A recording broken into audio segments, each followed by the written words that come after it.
let's just take the sheep analogy, right? And you say, like, you tell that story and you say, what is the sheep that if you took it, your competitors wouldn't defend it, right? And then you apply it to your situation, then you give people a structure. It's like it really is a narrative, and you tie the first steps of the narrative to your current situation, and then ask, what is the natural next step?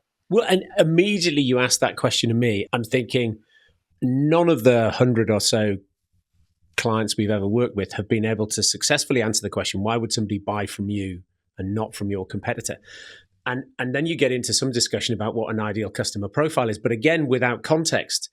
And so if you then say, what's the sheep that our competitor would allow us to take, right? You are talking then about a product or a service for an ideal customer, and the whole thing starts to have some context. And then you can start to say, well, is that the same as our current customer base, or is it different? Yes. And is that a good thing or a bad thing? Yes. And you can start that by saying, what is the flock of sheep that they really value?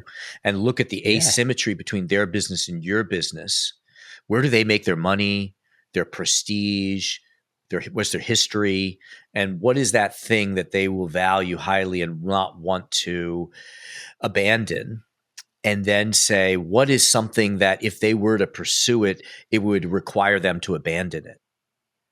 And so like that metaphor of the flock of sheep and the individual sheep, it just helps people kind of like visualize it and name it. The other thing that occurs to me is it might even help you not make strategic mistakes, right? Because if you're trying to think of a strategy and it doesn't fit any one of the predefined boxes, right? And so what I was thinking about, all the major airlines sort of tried to do a version of Southwest, but because they didn't do it properly, they weren't trying to steal